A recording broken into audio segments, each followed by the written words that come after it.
Ever pondered what amoebiasis is and why it's a cause for concern? Well, today's topic of discussion is precisely that, amoebiasis. Amoebiasis, also known as amoebic dysentery, is an infection in the intestines caused by a parasite called Entamoeba histolytica. This microscopic parasite is often found in areas with poor sanitation, where it can contaminate food and water sources. So, how exactly does amoebiasis occur? It all starts when a person consumes contaminated food or water. The parasite enters the body and invades the large intestine, where it reproduces and causes an array of symptoms. These symptoms may include abdominal pain, diarrhea, and in severe cases it can lead to life-threatening complications like liver abscesses and inflammation of the brain or lungs. Sounds pretty serious, right? Well, it is. Amoebiasis is a significant cause of morbidity and mortality worldwide, especially in developing countries with inadequate sanitation and hygiene practices. Now, onto the diagnosis.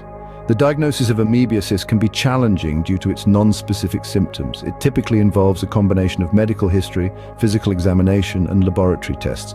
The tests may include microscopic examination of stool samples, serological tests, and imaging studies such as ultrasound or CT scan in complicated cases. So, what happens after the diagnosis? How do we treat amoebiasis? Treatment usually involves medications to kill the parasites. Metronidazole and tinidazole are the most common ones. Following the course of these medications, another class of drugs called luminal agents is given to eliminate any remaining parasites in the intestine. But remember, prevention is always better than cure.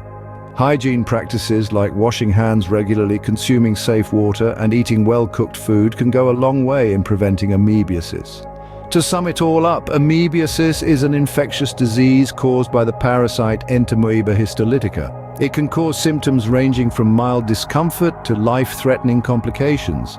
Diagnosis is often challenging due to the non-specific nature of the symptoms, but it typically involves a combination of medical history, physical examination, and laboratory tests.